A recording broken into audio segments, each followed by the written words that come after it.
اللہ کے محبوب کا ایک فرمان سنیے، ہر دین کی ایک الگ شناخت ہوتی ہے، الگ پہچان ہوتی ہے، ہر دین کا ایک تشخص ہوتا ہے جس سے وہ دین پہچانا جاتا ہے۔ فرمایا اسلام کا تشخص حیا ہے۔ اب مجھے یہ بتائیے،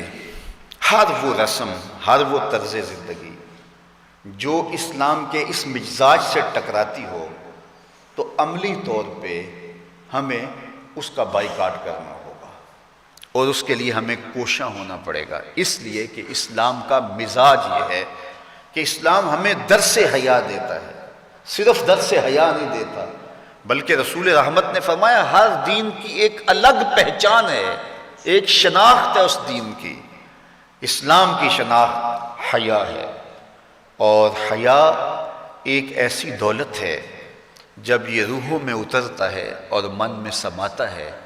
تو اللہ تعالیٰ جل شانہ کی رحمتیں اس شخص کے اوپر نازل ہوتی ہیں۔ سب سے زیادہ اس کائنات میں حیا کرنے والے، حدیث پاک میں آتا ہے حضور علیہ السلام کنواری لڑکی پردے میں جس طرح سمٹی ہوئی ہوتی ہے، فرمایا اس سے بھی زیادہ حیا کرنے والے تھے۔ تو ہمیں درس حیا کا دیا گیا، اور ایک مقام پہ یوں ارشاد فرمایا گیا کہ حیا اور ایمان یہ دونوں جڑی ہوئی چیزیں ہیں، اگر ان میں سے ایک رخصت ہو جائے تو دوسری شے بھی رخصت ہو جاتی ہے۔ اگر ایمان چلا گیا ساتھ حیا بھی رخصت ہو جاتا ہے، اور اگر حیا چلا گیا تو ایمان کے ثمرات بھی نصیب نہیں ہوتے۔ تو حیا اور ایمان یہ دونوں آپس میں جڑی ہوئی چیزیں ہیں، ان میں سے ایک تم سے الگ ہوگی تو دوسری اس کے ساتھ ہی چلی جائے گی، ساتھ ہی رخصت ہو جائے گی۔ تو آج مغرب کی فکر کے حامل لوگ آج دلیلیں دیتے ہیں جناب پردہ تو آنکھ کا ہوتا ہے، پردہ تو جناب دل کا ہوتا ہے۔ میں کہتا ہوں دین کو تم زیادہ سمجھے ہو یا رسول اللہ کی اہلیہ سمجھی ہے؟ جن سے فرمائش حمیرہ سے دین سیکھو، وہ فرماتی ہیں جب حضور کا انتقال ہو گیا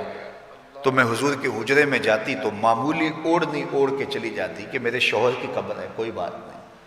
فرمایا اس کے بعد حضرت صدیق اکبر کا وصال ہوا تو وہ بھی حضور کی قربت میں دفن ہوئے، تو میں پھر اس معمولی اوڑھنی کے ساتھ چلی جاتی، اس لیے کہ میں کہتی ایک میرا شوہر ہے دوسرا میرا باپ ہے، تو معمولی کپڑا لیتی اور میں چلی جاتی۔ فرمایا پھر حضرت عمر کا انتقال ہوا اور وہ بھی ساتھ دفن ہوئے، تو حضرت عائشہ رضی اللہ تعالیٰ عنہ فرماتی ہیں کہ واللہ ما دخلت الا وانا مشدودۃ علیہ ثوبی حیاء من عمر، کہ اس کے بعد پھر میں کبھی نہیں گئی سوائے اس کے کہ میں خوب چادر سمیٹ کے اور پردہ کر کے جاتی، مجھے عمر سے حیا آتی۔ تو جو قبر میں اتر چکے ہیں ام المومنین تو اس سے بھی حیا کرتی ہیں اور اپنے کو سمیٹ لیتی ہیں، تو کیا رسول اللہ صلی اللہ علیہ وآلہ وسلم پر وہی جس خاتون کی آغوش میں اترتی رہی ہے ان سے زیادہ بھی کوئی دین جانے گا، ان سے زیادہ بھی کوئی سمجھدار ہو سکے گا؟ تو یہ اصطلاحات کہ جناب آنکھ کا پردہ ہوتا ہے اور دل کا پردہ ہوتا ہے، یہ ساری چیزیں مغرب کی طرف سے ہمارے اندر داخل کر دی گئی ہیں کہ اس قوم کو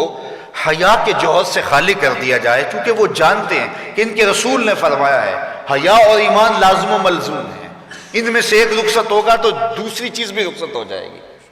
تو یہ ان کو اگر کہا جائے کہ ایمان کو ترک کر دیا جائے تو یہ تو کبھی بھی نہیں کریں گے، تو لہٰذا طریقہ یہ ہے ان کو بے حیا کیا جائے۔ جب حیا کا جوہر لٹ جائے گا تو پھر نتیجہ کیا ہے؟ ایمان کے ثمرات بھی ان کو نصیب نہیں ہوں گے، ان کے نام پھر مسلمانوں والے رہ جائیں گے، لیکن ایمان جو روح کی گہرائیوں میں اتر کر کے وہ جو حرارت اور جو نور پیدا کرتا ہے وہ ان کو نصیب نہیں ہوگا، اور یہ جو ہے وہ عجیب ایک بے چینی کی زندگی گزاریں گے، آدھا تیتر اور آدھا بٹیر، عجیب قسم کا یہ ایک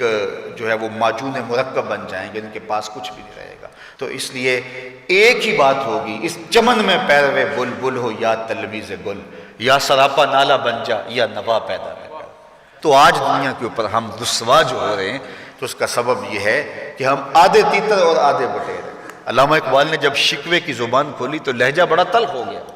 لیکن جب جواب آیا تو سارا نشہ اتر گیا۔ جب شکوہ ہوا تو لہجہ یہ تھا کہ تیرے کعبے کو جبینوں سے بسایا ہم نے، نوع انسانی کو غلامی سے چھڑایا ہم نے، تیرے قرآن کو سینوں سے لگایا ہم نے، پھر بھی ہم سے گلہ ہے کہ وفادار نہیں، ہم وفادار نہیں تو بھی تو دلدار نہیں۔ بہت سخت لہجہ ہو گیا، فتویٰ بھی متوجہ ہوا، لیکن جب جواب آیا تو سارا نشہ اترتا ہے۔ لفظ وہی ہے، صرف صیغہ بدلتا ہے۔ اب آواز ادھر سے آ رہی ہے، صفائے دہر سے باطل کو مٹایا کس نے، نو انسانی کو غلامی سے چھڑایا کس نے، میرے کعبے کو جبینوں سے بسایا کس نے، میرے قرآن کو سینوں سے لگایا کس نے، تھے تو آبا وہ تمہارے ہی مگر تم کیا ہو، ہاتھ پہ ہاتھ دھرے منتظر فردا ہو،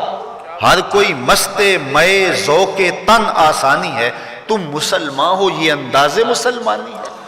حیدری فقر ہے نئے دولت عثمانی ہے، تم کو اسلاف سے کیا نسبت روحانی ہے، وہ معزز تھے زمانے میں مسلمان ہو کر، ہم خار ہوئے تارک قرآن ہو کر، ہماری پستی، زبوں حالی، ذلت، نکبت، رسوائی، یہ اس کا سبب یہ ہے کہ ہم نے کتاب اللہ کی تعلیمات کو چھوڑ دیا۔ وہ غالباً واصف علی واصف یا بابا اشفاق نے کہا تھا کہ لوگ اللہ کو تو مانتے، اللہ کی نہیں مانتے، تو جب ہم اللہ کی نہیں مانیں گے تو پھر